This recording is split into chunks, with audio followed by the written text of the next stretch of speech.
Okay, diabetes. This is chapter 19, part 4. That's all we're going to do in chapter 19.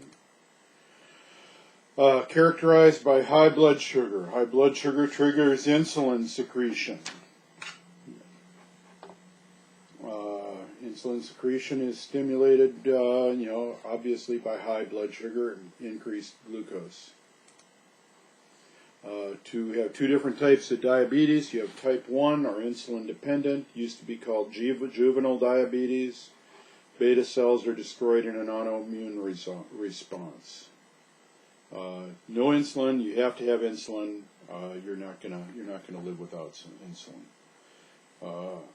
The body makes glucose, makes energy other ways with ketone bodies. You get too much, you may have ketoacidosis, breakdown of adipose tissue. It's from the breakdown of adipose tissue. Glucose and ketone bodies are secreted in the urine. Again, you get all the glucose in the urine. It negates the osmotic current for the countercurrent multiplier. You're dehydrated. You have electrolyte imbalances, and you have ketoacidosis. Bad combination. Glucagon. You have a high secretion of glucagon because you don't have the insulin, you don't have the sugar in the cells, so you get the high glucagon. Again, this again contributes to the very high blood sugars. Insulin works by putting receptors in the cell wall called a GLUT4. Kind of like ADH puts aquaporins in, insulin puts GLUT4 in. The more exercise you do, the more GLUT4 is put into the skeletal muscle cells. That's why exercise helps improve insulin tolerance and keeping the blood sugar down with a minimum amount of insulin. Insulin sensitivity, exercise again makes cell muscles more sensitive to insulin because of the GLUT4. Obese persons are less sensitive. The impaired sensitivity leads to a type 2 or adult onset diabetes. It's the most common form of diabetes. Glucose tolerance test. You're given glucose. You're seeing how fast it rises, how fast it comes back to normal. The type 2 is insulin independent, usually exercise and some oral anti-diabetic drugs and watching the diet can handle this. Type 2, the muscles cannot pick up the insulin, or the body cannot pick up the insulin or pick up the sugar because it lost its sensitivity to the insulin. Diabetes. Diabetes is hugely affected by obesity. Generally, like they say, if you're obese, your BMI greater than 30, you're 5 times as likely to develop the type 2 diabetes. Weight loss and exercise is the best thing you can do.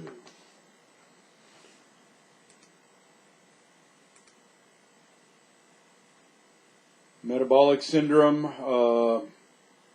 not only do you have problems with the diabetes, the insulin, the glucose, in type 2 diabetes you have metabolic syndrome that changes the plasma triglycerides, HDL, sets you up for a heart attack on top of the problems with insulin.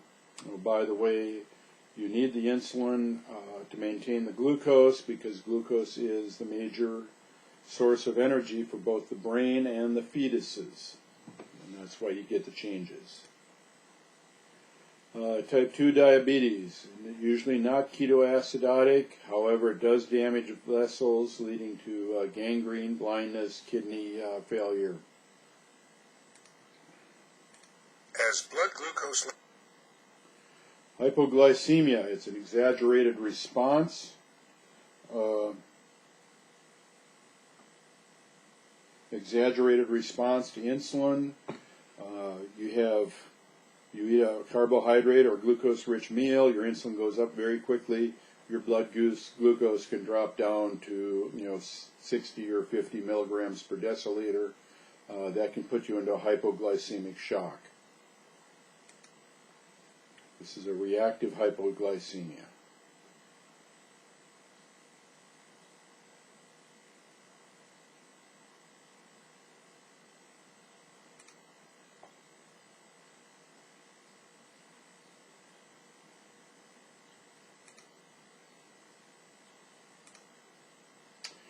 Okay, that's all we are going to do on insulin. Anything else I want to see here?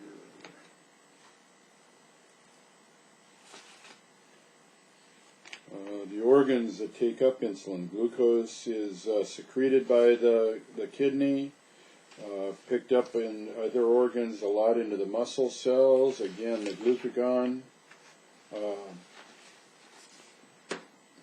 And the muscle cells don't have the glucose 6-phosphatase, so they can store the glucagon, but not put it back in the blood. That's only for their own use. Okay, that's it for insulin.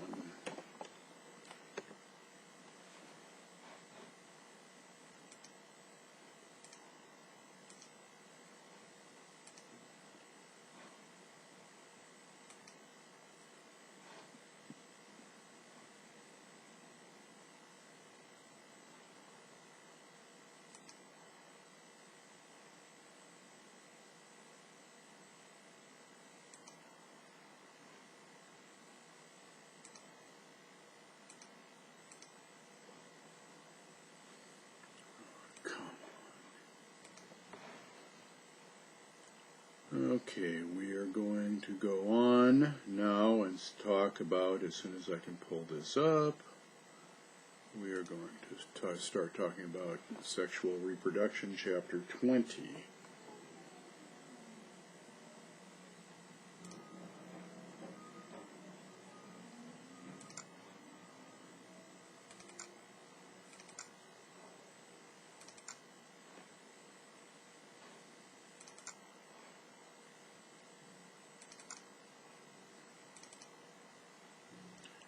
Okay, we'll start this. We'll have to finish it with the next round, YouTube.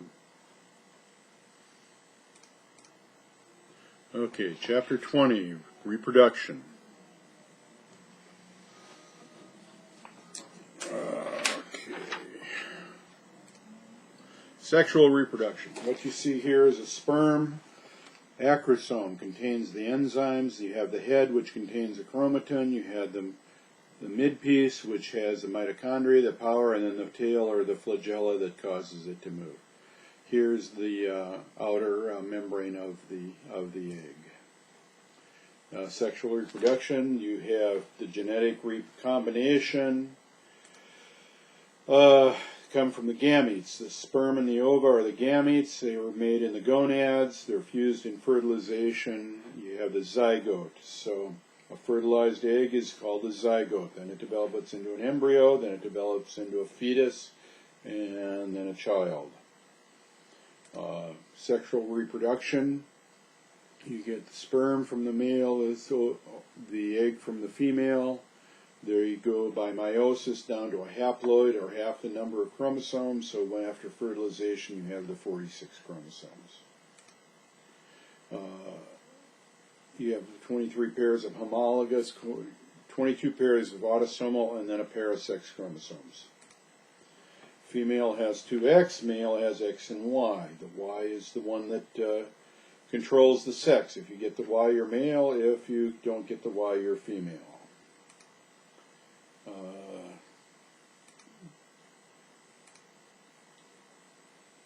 Females will produce a bar body. That's the extra X chromosome, because they have 2 X's. If they pick up a 3rd X, then one degenerates, but you can see it as a bar body.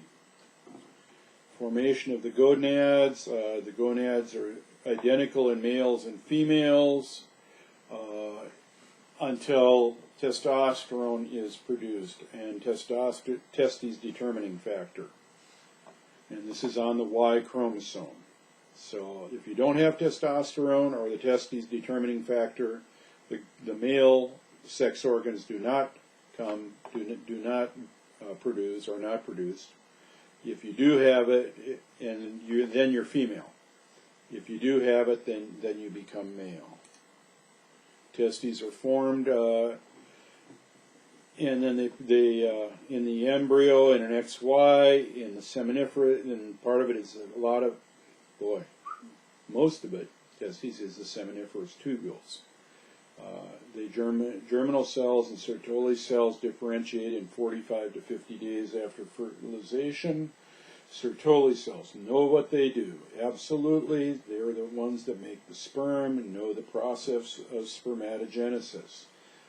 The Leydig cells come around 65 days. These are the cells that make testosterone in response to LH. Sertoli cells are in response to FSH. Let's see, sex steroids. Sex steroids is estrogen, progesterone in the female, testosterone in the male. Without the testosterone, you're female. Testosterone, there's a lot of testosterone in the fetus.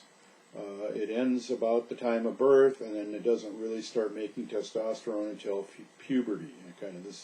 With the females, they don't make a lot of the estrogens in that until they hit puberty.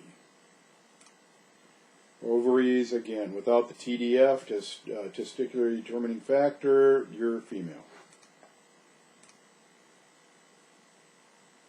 Sex organs, they're not much different. At 25 to 50 days, they start developing. The Wolffian ducts become the male tract. The Mullerian ducts become the female tract. The Sertoli cells secrete an MIF, a Mullerian inhibiting factor, which keeps, not only does the testosterone turn the Wolffian ducts into male, the MIF stops the formation of the female sex organs.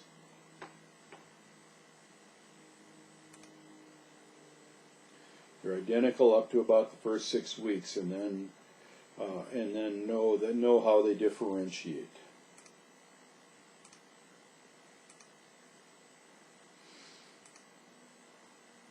Okay, know what a hermaphrodite is.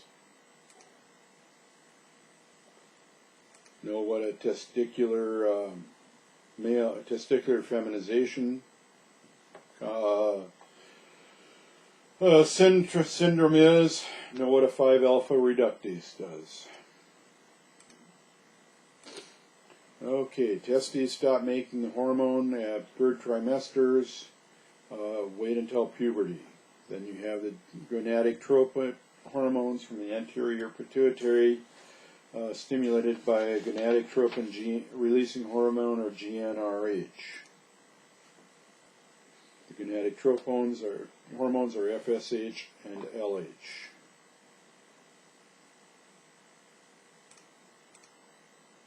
Know how they're regulated. Okay, we're going to stop here for a second and start the next one.